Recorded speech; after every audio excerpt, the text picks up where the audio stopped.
L'islam définit le miracle comme un acte ou un événement extraordinaire contraire aux lois de la nature et qui ne peut se produire que par l'intervention directe de Dieu Tout-Puissant lui-même.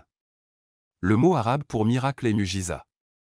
Il dérive du mot ajiz, qui signifie quelque chose qui rend incapable, auquel on ne peut résister, unique. Selon l'islam, les miracles sont accomplis avec la permission de Dieu, par les prophètes de Dieu. Les miracles ne sont pas de la magie, qui est par définition un tour de passe-passe ou une illusion, ni un événement provoqué par des justes érudits qui ne sont pas des prophètes de Dieu.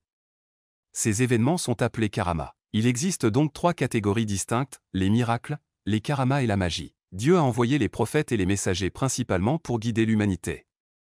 Il s'agissait d'êtres humains au caractère exceptionnel, pieux et dignes de confiance, que le peuple pouvait imiter et vers lesquels il pouvait se tourner. Ils n'étaient pas des dieux, des demi-dieux ou des saints dotés de qualités divines, mais de simples mortels chargés d'une tâche difficile. Ils possédaient des caractéristiques exceptionnelles parce qu'ils étaient obligés d'affronter des épreuves et des tribulations extraordinaires afin de répandre le message d'adoration de Dieu seul. Je, Dieu, n'ai créé les djinns et les hommes que pour qu'ils m'adorent, moi seul. Coran 51, 56. Afin de rendre chaque prophète crédible en son temps et en son lieu, Dieu lui a accordé des miracles pertinents, adaptés et compréhensibles pour le peuple auquel il était envoyé.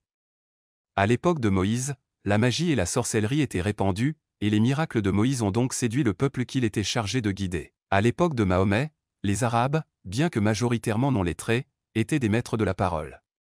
Leur poésie et leur prose étaient considérées comme exceptionnelles et comme un modèle d'excellence littéraire, et le miracle du prophète Muhammad, que la miséricorde et les bénédictions de Dieu soient sur lui, était de cette nature et bien plus encore. Le miracle qui définissait le prophète Salomon était son royaume unique. À l'époque de Jésus, les Israélites étaient très compétents dans le domaine de la médecine. Par conséquent, les miracles accomplis par Jésus étaient de cette nature et comprenaient le fait de rendre la vue aux aveugles, de guérir les lépreux et de ressusciter les morts. Tu guériras les aveugles de naissance et les lépreux par ma volonté. Et voici. Tu ressuscites les morts par ma permission. Coran 5, 110. Une karama est une chose ou un événement extraordinaire qui se produit entre les mains d'un croyant qui obéit à Dieu, s'abstient de commettre des péchés et dont la piété est à un niveau très élevé aux yeux de Dieu, contrairement au miracle, qui est destiné à être accompli publiquement afin que les gens reconnaissent la véracité du prophète. La karama ne profite généralement qu'à celui à qui elle est donnée. Une karama peut inclure des choses telles que la connaissance, le pouvoir ou quelque chose d'étonnant, comme la karama donnée à Uzayd ibn al-Hudayr, l'un des compagnons du prophète Muhammad. Un groupe d'anges dans un nuage de lumière ombrageait Uzayd lorsqu'il récitait le Coran 2. Une karama s'est également produite pour Mariam, la mère du prophète Jésus. Son Seigneur l'a acceptée avec bienveillance. Il la fit grandir d'une bonne manière et la confia aux soins de Zacharia. Chaque fois qu'il entrait dans son lieu de prière, il la trouvait pourvue de nourriture. Il dit, « Ô Mariam, Marie. Ô Mariam, Marie, d'où tiens-tu cela? D'où tenez-vous cela ?» Elle répondit, « Cela vient de Dieu. En vérité, Dieu fournit la subsistance à qui il veut, sans limite. » Coran 3h37. Le miracle n'apporte que du bien et est donné par le Tout-Puissant aux prophètes comme signe de leur véracité.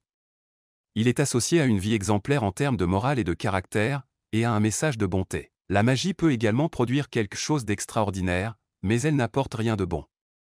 Elle est pratiquée par des personnes malveillantes et se fait en recherchant l'aide des démons et en se rapprochant d'eux. 3.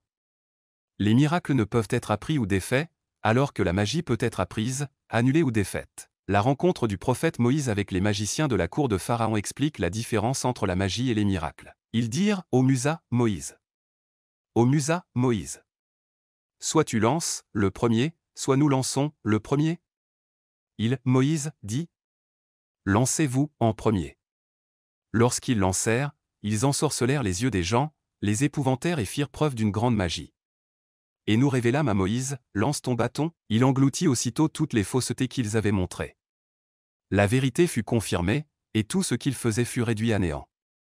Ils furent vaincus et s'en retournèrent déshonorés. Les magiciens se prosternèrent. Coran 7, 115-120. Les magiciens comprirent que Moïse n'était pas en train de faire un tour ou une illusion comme il l'avait fait.